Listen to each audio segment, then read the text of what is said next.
You're on a journey through the Bible to experience the epic story of God and to learn your part to play in the unfolding drama. Prepare for your role as you learn your history, your enemy, and your king. Welcome to the Bible Brief. Join us today as the religious leadership of Israel reacts to Jesus, the prophet like Moses who speaks God's words, and the king who has come to rule. You're listening to the Bible Brief.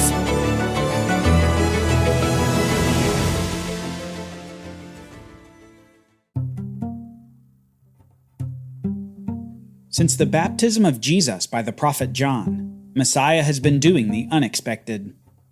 Rather than a conquering military leader who defeats the Roman occupiers and sets up a kingdom, he's a roaming teacher in Judea, teaching the people and his disciples about the coming kingdom. He's teaching about how kingdom citizens live in the world as they wait for the kingdom, and about how the faithful life is blessed, even in the midst of difficulty and persecution.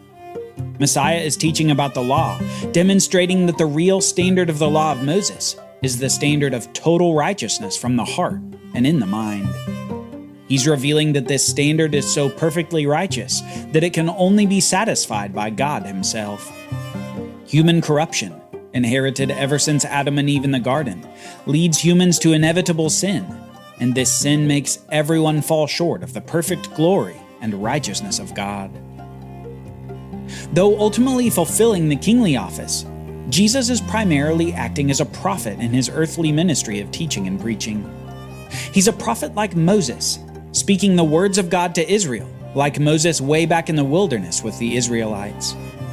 But where Moses escaped death by the hands of Israel, God the Son became a human who would suffer the fate that Moses escaped. In fact, in many ways, Jesus is the ideal Moses, paralleling the life of Moses in stark repetitions. Their lives both start with salvation from murderous death as infants, and the parallels only grow from there. The similarities between the two men are perhaps best highlighted, however, in the teachings of Moses and Jesus. In his context, Moses went up onto Mount Sinai to receive the teaching from God that was the basis for the law. Moses was a prophet that spoke the words he received from God. However, in Jesus' context, he was like Moses, but different from him.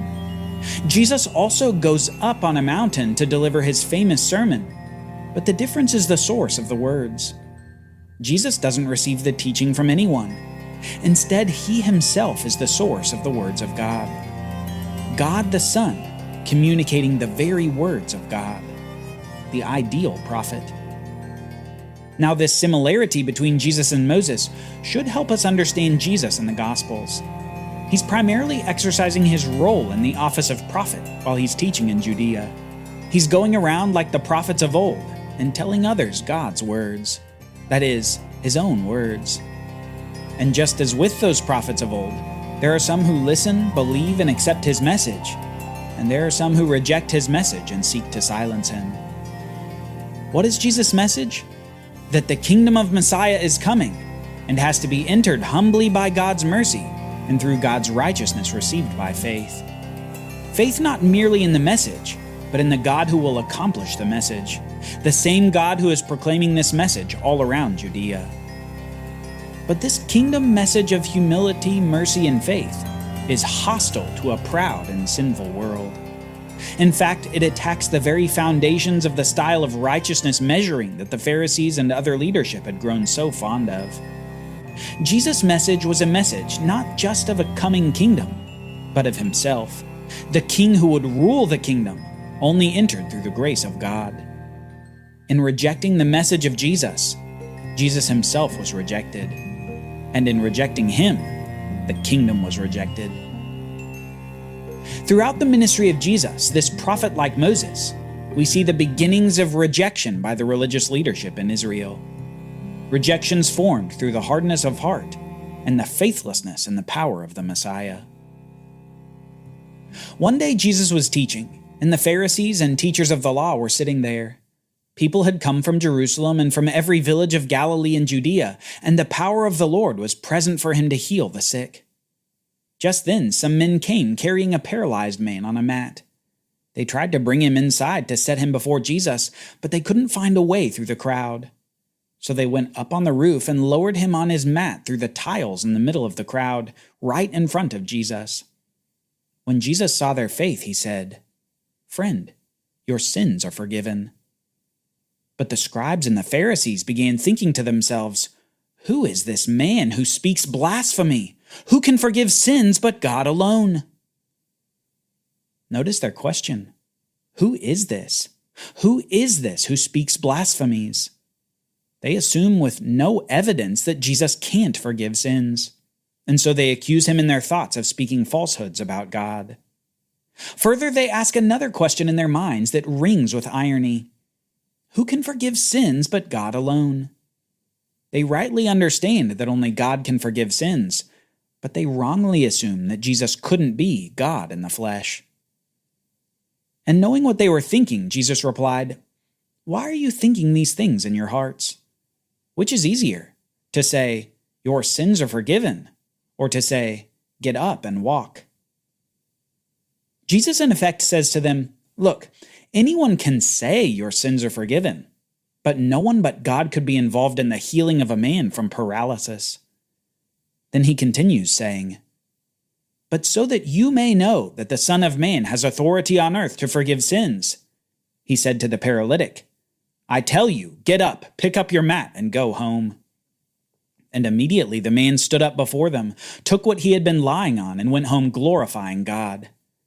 Everyone was taken with amazement and glorified God. They were filled with awe and said, "We have seen remarkable things today." To these religious leaders, Jesus provided a proof that he could indeed forgive sins, and it wasn't just words.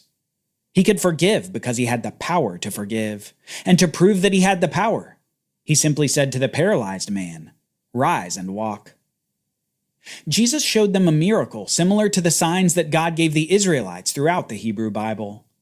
Remember the pillar of cloud and fire, the parting of the Red Sea, the manna bread from heaven, the destruction of Jericho? All these evidences of God's power to save the nation. And yet throughout the Hebrew Bible, we see the Israelites continue to reject God's rule over them. They reject him at Mount Sinai and build a golden calf. They reject him as king over them after coming into the land. They reject him under Jeroboam by building 2 more golden calves, and they reject him through national disobedience of the law under many of the kings. Rejection among the Israelites is common. Historically, the response of faith is the exception, not the rule. It shouldn't come as a surprise then to us that the leaders of the Jews begin to reject Jesus just as their forefathers rejected God. Another example of this is in the case of the Pharisee named Simon. Something odd happens at his home when he's gathered among others with Jesus, because soon a woman of sinful reputation enters the home bearing a gift. She brought an alabaster jar of perfume. As she stood behind Jesus at his feet weeping, she began to wet his feet with her tears and wipe them with her hair. Then she kissed his feet and anointed them with the perfume. Simon the Pharisee is aghast, and he thinks to himself, if Jesus really were a prophet, he'd know that this woman is no good. Jesus interrupts his thoughts, though, with a parable, saying, 2 men were debtors to a certain moneylender. One owed him 500 denarii, and the other only 50. When they were unable to repay him, he forgave both of them. Which one then will love him more? I suppose the one who was forgiven more, Simon replied. You have judged correctly, Jesus said. And turning toward the woman, he said to Simon, Do you see this woman? When I entered your house, you did not give me water for my feet, but she wet my feet with her tears and wiped them with her hair. You did not greet me with a kiss, but she has not stopped kissing my feet since I arrived. You did not anoint my head with oil, but she has anointed my feet with perfume. Therefore I tell you, because her many sins have been forgiven, she has loved much. But he who has been forgiven little, loves little. Simon is getting a lesson from Jesus for the ages. His point is simple. The woman knew her own sins and knew Jesus was the only one who could forgive them. Her expression of love is an embodiment of faith in Jesus. Further, the comparative lack of love shown by Simon to Jesus is evidence of Simon's opinion of himself. He apparently doesn't think his sins amount to so much that he would need to be forgiven much. With his own sins viewed as little, he believes his need for forgiveness is little, and so he doesn't show Jesus the kind of love that this woman does. Then Jesus emphasizes his point. He says to the woman, "Your sins are forgiven." But those at the table began to say to themselves, "Who is this who even forgives sins?" And Jesus told the woman, "Your faith has saved you. Go in peace." Again, Jesus is before the religious leadership forgiving sins. In some ways, it's as if he's saying, "You've got to respond. Pick the left or the right. I can either do this or I can't. I'm either the Son of God or I'm not. Your move." Jesus, through his actions, is forcing a response. And at a time coming very soon, the religious leadership do respond in violent fashion. It's after about 3 years, traveling and preaching through Judea, that the ministry of Jesus the Messiah hits a fever pitch as he approaches Jerusalem before the Passover feast. In an entrance unlike any other, the crowds of the city meet him in remarkable fashion while the religious leaders look on. A massive crowd spread their cloaks on the road, while others cut branches from the trees and spread them on the road.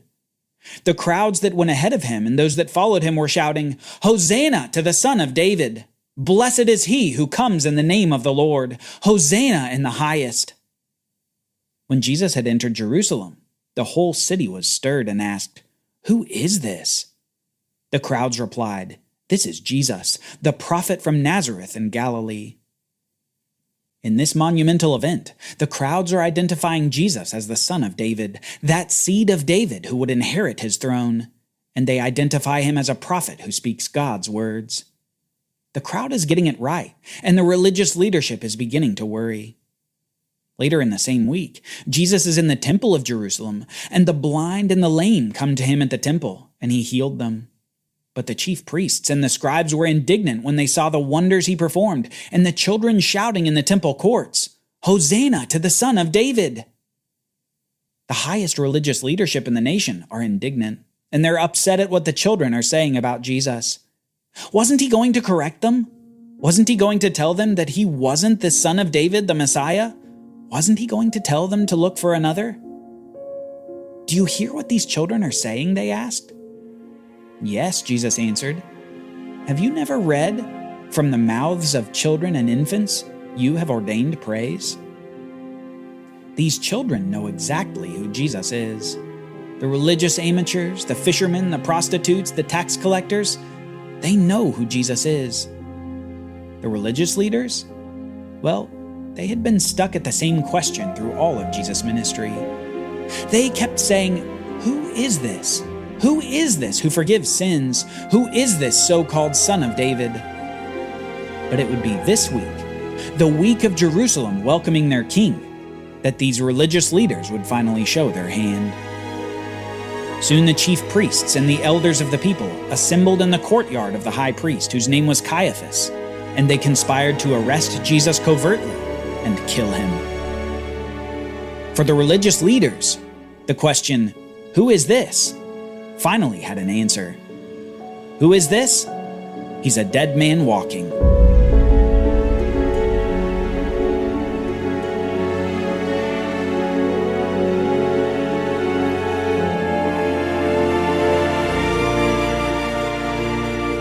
Join us next time as the plot to kill Jesus thickens, while the lambs in Jerusalem are being prepared for the Passover feast. For Bible readings, reflection questions, and quizzes, don't miss the Bible Brief app. Available on iOS and Android, so you can go deeper into the story.